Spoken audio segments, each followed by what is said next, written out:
Hey, welcome to the Female Founder World podcast. I'm Jasmine. I'm the host of the show and the creator of the Female Founder World universe. Welcome back.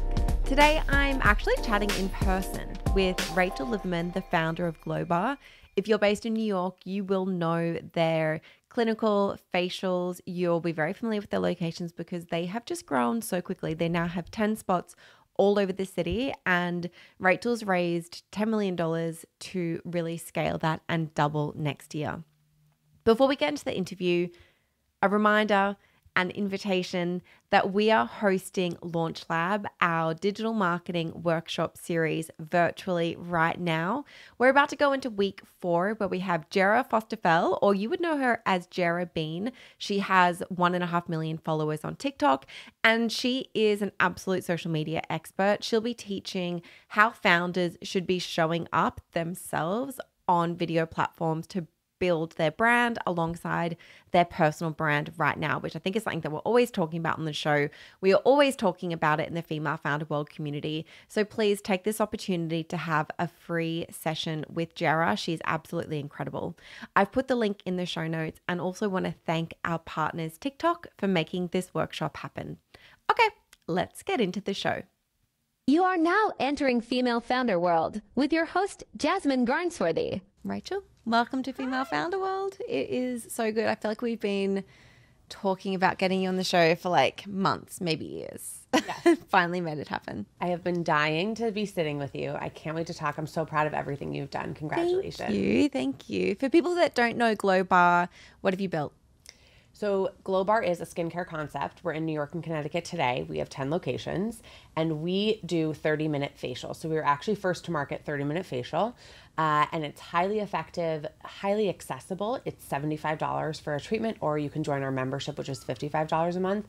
And we do everything from chemical peels to dermaplaning to hydrating masks, LED. We just give you a really, really great 30-minute facial. Honestly, it's so smart. Like my background is as a fashion and beauty editor, and I always find that you can have the most amazing skincare products, and yes, they make a difference, but like at the end of the day, you need to go in for those like proper esthetician appointments if you want to see an actual difference, and they're super expensive. You have to go into a dermatologist, so I feel like you guys have just found this like perfect sweet spot. I think so too. We always say for professional skin, you need to see a professional. Like for example, like when you need your teeth cleaned, do you do it yourself at home? No, you go see your dentist. And so same thing for really great skincare. Come see a professional esthetician. And ours, I am biased, but I think they're the best. I am always interested in people who like start a business based on years and years of experience in the industry. And you are like an OG beauty girly. You've been a Beauty Blender, you're at Birchbox, you're like third generation esthetician in your family. Like this is absolutely in your blood. I feel like you could have done anything in the beauty industry. What was the opportunity that you saw to go and do something in this space? So thank you. And you have my resume memorized, which is really nice. I even forget sometimes. But yeah, I've been in the beauty industry my whole life. I'm obsessed with it. I think it's the funnest industry to be in. I agree. Beauty is so fun. And it's also the ultimate connector. You and I, even if we had nothing to talk about today, I could say, what blush are you wearing? Totally. First thing I asked you was like, what's on your lip? Yeah. It's just, and it makes women in particular, and I think sometimes it's hard to connect sometimes, like, or our insecurities get in the way, but it allows us like just something to talk about that connects us immediately. But going back to your original question, what we were solving for and like why we created this was that facials were really expensive. They were really time consuming, and the average consumer didn't get facials as consistently as we should.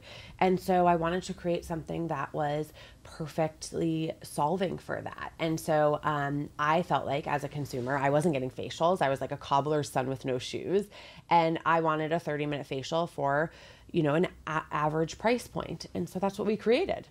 I feel like you guys are it's like going to a physio instead of getting a massage. Do you know what I mean? It's like going to see the professional, getting the actual like proper deep work rather than a relaxing maybe spa experience. It's like, no, let's go in and get results and walk out with genuinely better skin. Exactly. We took the facial out of the dermatologist and the physio took the chiropractor or like, you know, the real intensive like PT out of the massage. You guys have done a lot since you launched. It's been what, 4 years? Yeah. And a lot of that was COVID? Yes. And you're a physical location? Yeah. funny. And now you have 10 spas. Amazing. When you first got started, I want to understand, like, what are the first things that you do to get a physical location off the ground? A lot of prayer. Yeah. Like any business. So physical locations, yes, they're challenging. They're like a real life thing. You can't just start it in your backyard or in your office. But like anything, it just takes a lot of steps and everything kind of has to fall into place. The first thing you do is hire the best broker that you can find that you can afford. Or that is excited to work with you in your market that you're looking to go into, and start to manifest your perfect location. And like any business, it just takes a lot of pre-work to understand where you want to be, who your customer is, where do they live, and also just identifying like your target market and making sure that you're opening as close to them as possible. But the challenge actually isn't in finding a location, it's getting people to come into your location. Okay, we're going to talk about that in a second. I am curious about how you get people like physically into a space. We obviously do a lot of in-person events, and I do think that it is a totally different ball game. Like, I can get people to click on stuff and buy it online when they're like, you know, just scrolling, oh, this is cute, $20, I'm going to get it. But it's a whole different level of connection to get people to physically like come and do something. How do you do that, especially when you're new and nobody knows who you are? Your product has to be superb. It's all about the product in anything, but especially with getting someone to book an appointment at home, get their butts off the couch, take the time to come in and spend their hard-earned money. And so how we did it was every single appointment has to be the best 30-minute facial you can find, because that one client is actually our marketing engine. And that's how you get someone to go to brunch and have their friend say, your skin looks amazing. What are you doing different? And then they say Glowbar, and 6 women around the table book an appointment. And so that's what our focus has been on our training, on our estheticians, and on making sure that our team feels motivated and enthusiastic to give the best treatment every single time. And people continue to come. Also social media. I was going to say, because that feels like a lot of growth for leaning on word of mouth. I know that you haven't like really paid for marketing, but what else works? You said social media. Are you guys just like hitting it hard with the content? Are you doing any local advertising, being an in-person business? Like, what else? So local community is our bread and butter. So we do a lot of grassroots stuff. So events with local businesses. We do flyering. So we started flyering at the beginning. So, you know, like those flyers that are on telephone poles for like a math tutor. I've been wanting to do this. I feel like it even is just like such a cute content opportunity just to like do a few. We actually started doing this. We won an award for it, and from this like marketing company, I can't remember what it was, but and it really just got the community to stop, pause, and know that we were there. So we still do that today. In every single studio we've opened, we have flyered. We do chalking. We do wheat pasting just to get, you got to start the buzz. It's like a fire. You got to like start the flames and really start getting people talking, and then it will continue to grow on its own. But yes, most of it has been organic, and we don't take that for granted. I am also interested in the membership piece. So you talked about, you know, you're obviously like you're trying to ignite something, and then the ball starts rolling and you're gaining momentum as you go. But you also have this membership, which I feel like is like at the next layer up of commitment. Like once people are members and they're like in your community, that's the ultimate like marketing achievement. Yes. I feel like where else do you go from that? You don't. They're the most loyal. Totally. I want to know how you think about that. Like what drove that idea to like build that into your business model, and like how much of the business does that actually account for now? So actually the membership model was turned on 2 days before we opened our doors in Tribeca. We didn't plan. It wasn't like a big part of our plan. We didn't raise money on the membership model. We didn't feel confident in the business because of the membership model.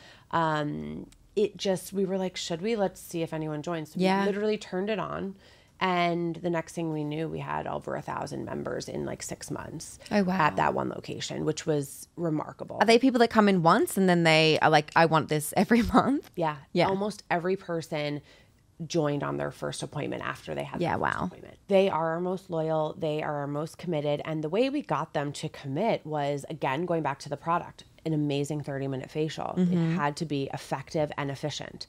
And also really compelling to join the membership. So a membership has to have perks for someone to give you their commitment, right?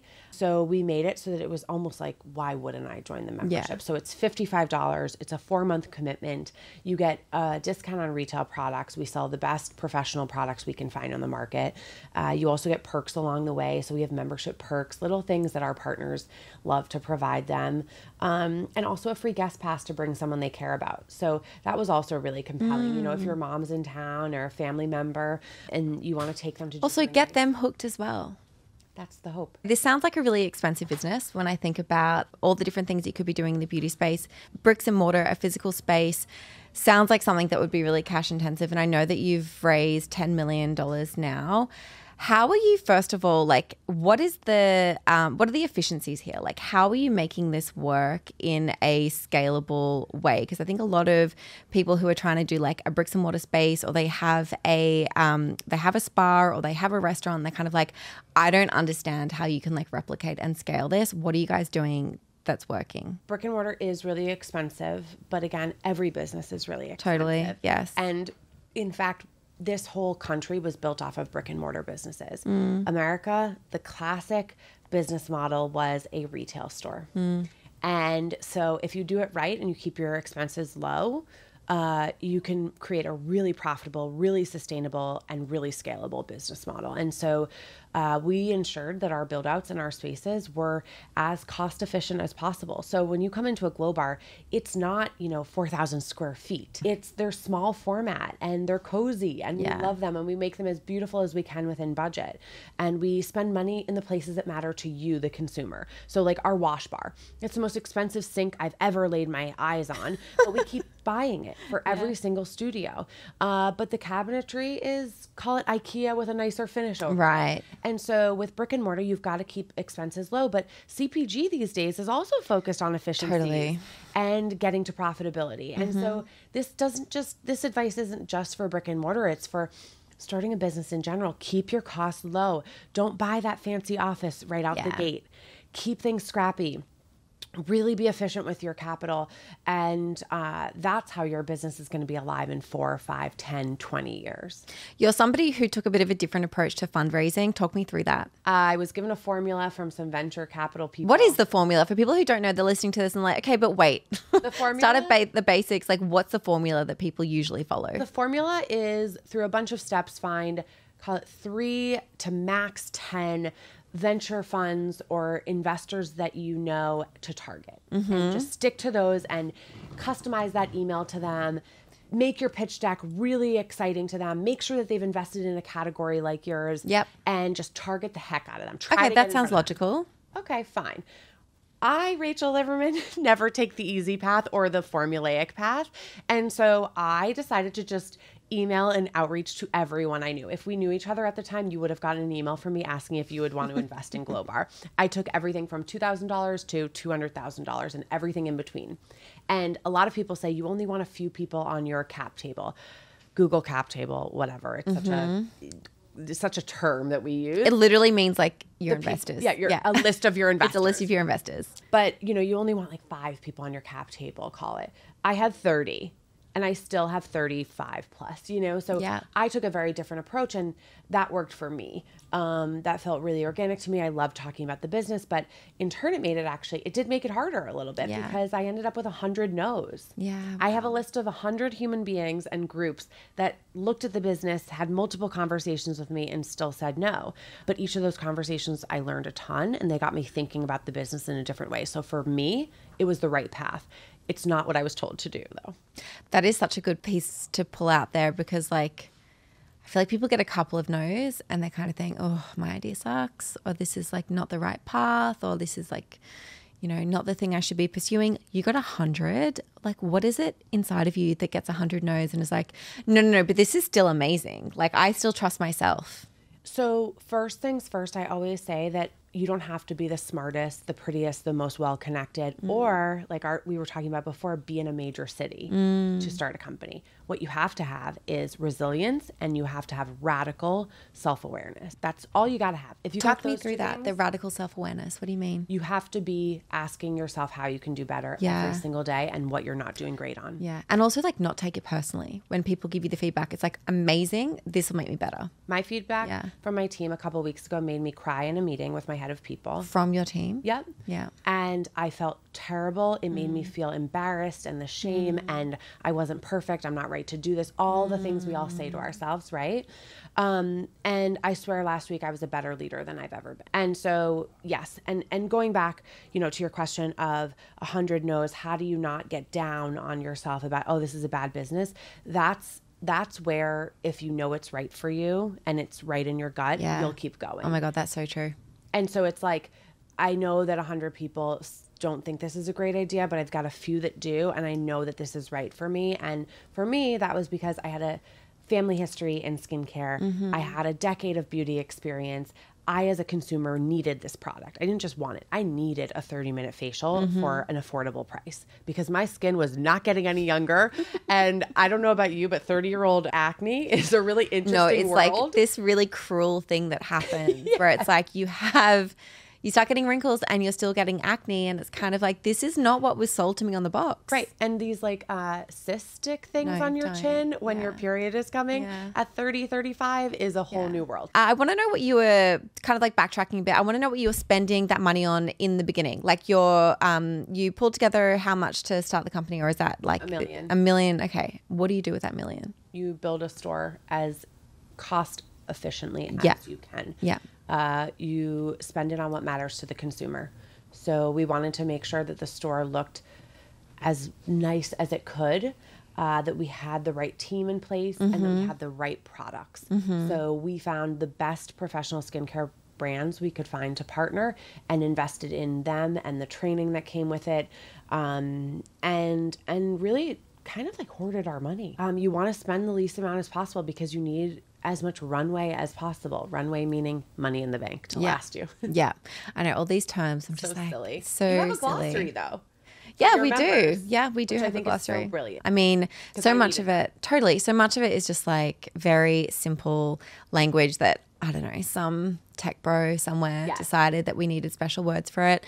Runway equals the amount of money in the bank and how long it'll last. Yep. Very simple. Okay, so then you went on to raise the 10 million. What have you been using that for? What's the dream here with that? How are you going to use that money? So going into raising our Series A, so 10 million from Peterson Partners, we had a very small team on corporate supporting the studios. And so I was like, I need some help on this side. There were 3 of us running. There were 3 of you in the corporate team? Yeah. Oh my goodness. Yeah, and it was a ton of fun, don't get me wrong. But it was time we brought in people that had done this before. Yeah. And had experience and had enthusiasm for what we were building to reinvigorate us. You know, who've been doing it for 3-4 years now. And so we brought on people. So a corporate team, we have 10 of us now that have a ton of fun building this business and supporting the studios and growth. So more studios. So we have 10 today. We'll like double in size next year. Wow. But I'm still very, very, very frugal with how we spend. We have a shared office space. Yeah. My team begrudgingly, I think, wants us to move out of it, but we have a shared office space. We think about everything we spend money on. We want to make sure that it's right for the consumer, that the consumer will appreciate it, that our customers and our members will feel special, seen, heard by that spend.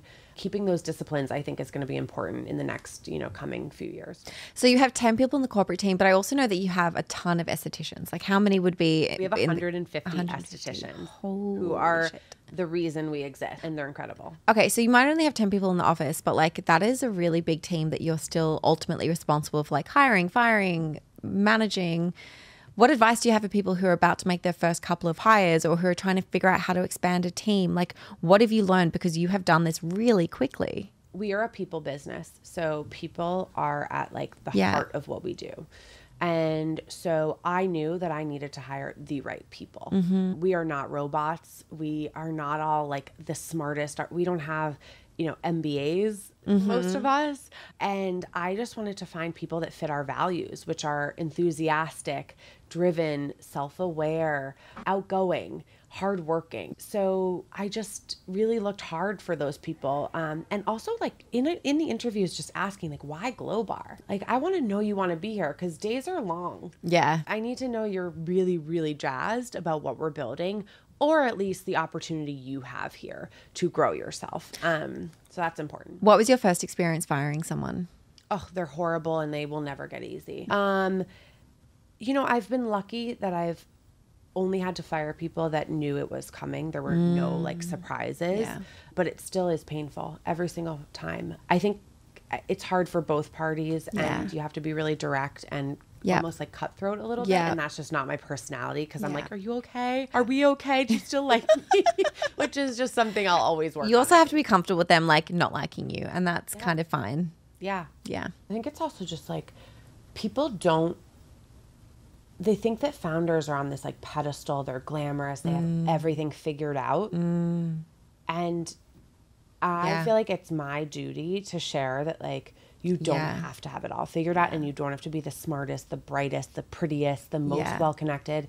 You just have to be like a good person and hardworking. Like I still keep my head down. I go in the office Monday to Friday. Like my life isn't glamorous. Yeah. Like, and I don't even want it to be because like my favorite part of this is like going into the office and working with my team and not being like dolled up, and out like doing these like events. Like I don't go to events. I go home like everyone else and sit on the couch and eat dinner every night. So I don't know. I just like, I feel very passionate about giving people the like empowering people to like just try it, to do it. And you don't have to have it like all figured out just yet. What do you do on the really hard days?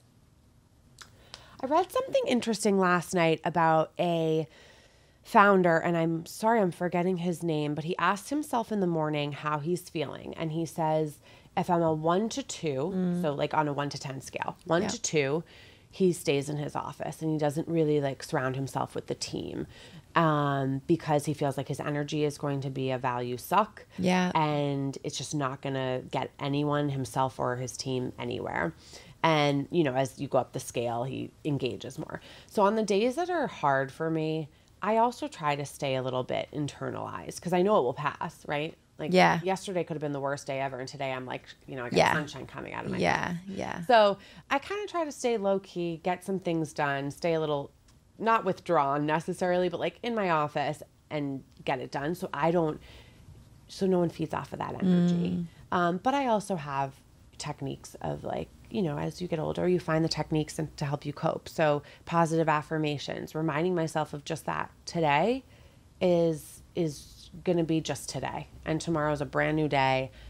Everything changes. That's like the only constant we know is that the world changes and your moods change. So I don't know. I try to just pump myself up. That's really good advice.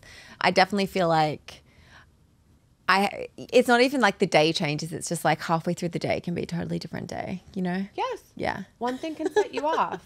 And I started just kind of doing some deep breathing because I get frustrated just as much as anyone does and triggered and scared. Like fear comes up the most for me. Like I'm like, oh my God, are we not going to be able to like make this work? And then I get like reactive. And so I have to stop myself in that fear moment. Yes. I definitely get this where I have those moments of just like, and then your immediate reaction in those moments is often to like externalize it. And maybe that is like getting on Slack or like forwarding emails or like whatever. And actually that is just the worst thing you can do. The best thing you can do is just go really insular and work on something that you do not need to collaborate or like be involved with a team at all. Yeah, that's exactly what I'm working on right now because I then micromanage. I become more controlling. Yeah, this is hard, the micromanaging thing. And I'm always like, I'm not a micromanager. Go. Right. But the second I feel like something isn't going the right way, then I micromanage.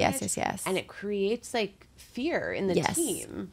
And so it's really not productive and it certainly doesn't empower everyone. Yes. So that's my work right now is to, while we still figure out challenges and things that aren't going perfectly, how do I remain in an inspirational, empowering state so that the team can continue to feel that way as well?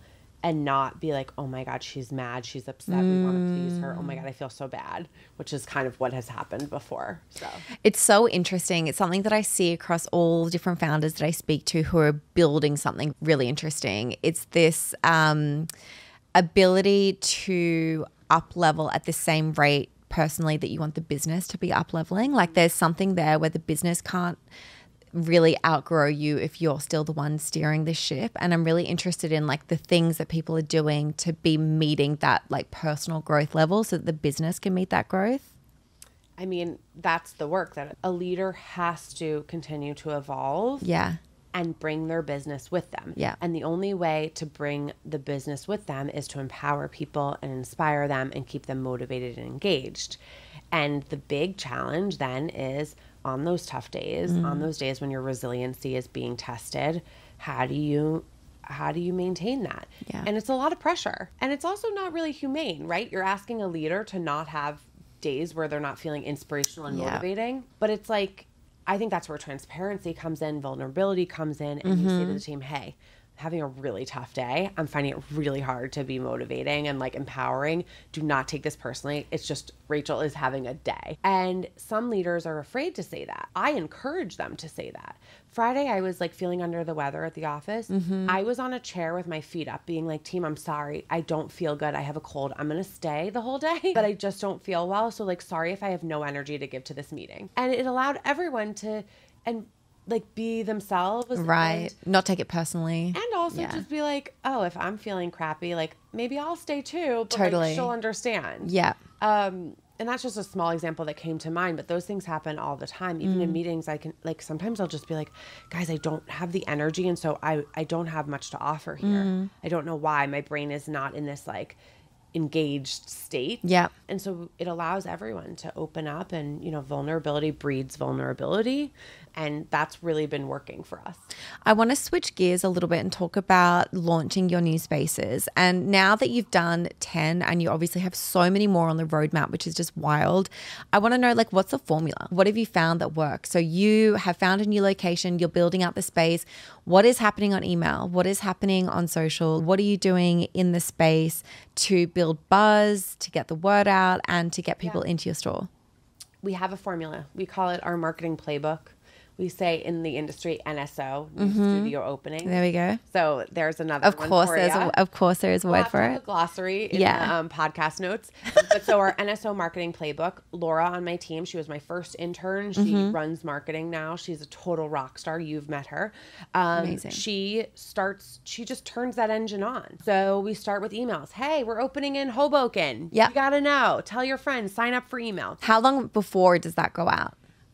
Laura likes to have them kick off around like 8 weeks, 9 weeks. So there's this happy balance. Not too soon that they get excited and then forget about you, and not too late that they're like, oh, why didn't they tell me? And also not too late so that we can start saying, oh, we're not getting the response we usually do. We need to up it a little bit.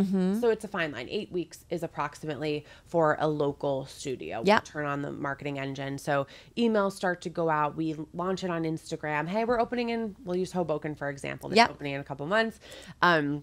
Hoboken's opening, get excited, tell your friends, tag your friends. And then we, you know, keep a steady drumbeat of emails, of Instagram posts. Then we kick on about 4 weeks out, like Instagram, you know, Facebook, whatever you want to call it, marketing, where we get some ads hitting those local people. And then about 3 to 4 weeks out, we start flyering. So we just hit the pavement. Whoever on the team is free for a couple hours, take some flyers, tape them up to telephone poles, go talk to local businesses. Our manager will kick in a few weeks out and just say to, like, you know, the Pilates studios or the Soul Cycles of the world, or the, you know, Sweet Greens, Dry Bars, etc. Hey, we're coming. Like, let's do something together, or let's at least get your managers in. And then those studios just become part of our marketing machine.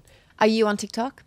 We are on TikTok, and Laura's crushing it on TikTok. She's doing such an amazing job. So we get a lot of clients there, a lot of UGC there. I'm not the one to add. You'll have to interview Laura sometime, because I'm so out of That's touch. not your platform. I get it. I get it. I want it to be so I bad. know. Me too. I'm working failing on it. miserably. I mean, I think we overthink it. This is like a millennial thing. I think we're overthinking the, like. But when I don't TikTok. overthink it, Like I filmed my husband like playing a prank on him and I didn't overthink it and posted it and it got like I think my family saw it. I need to just figure out how to do it. Maybe I won't. Whatever. You can outsource. You don't have to have everything in your skill set. You can outsource stuff. The last question I want to ask you, Rachel, is for a resource recommendation. And that is, it can be a book, it can be another podcast, it can be a habit that you have, something or a couple of things that have been helping as you've been building the business. So the 5-minute journal, I've been talking about this for years now. I got into a mindset of gratitude before I started Glowbar. And I swear it is why all the good things in my life have happened. Call it manifestation, call it just living a life of gratitude, whatever you want to call it. It has skyrocketed in my life. And so I fill that out most mornings. I just think it's a great way to start your day and just do a little introspection. And also positive affirmations. So it's a lot of mental work here. Reminding myself that there's no one better to do this than me. I am just as worthy. I am just as capable. And also giving myself grace when I need to. And saying, it's okay if you're having a not so great day. Give yourself a break. Amazing. Rachel, thank you so much for coming on the show. Thank you. This was so fun. Quick shout out to all of our Business Bestie subscribers. If you are loving this show and you are building a consumer, CPG or e-commerce business, or you're about to build one, this membership will give you access to the people, experiences, and the tools that you really need to build your dream business. Head to femalefounderworld.com/subscriber for more.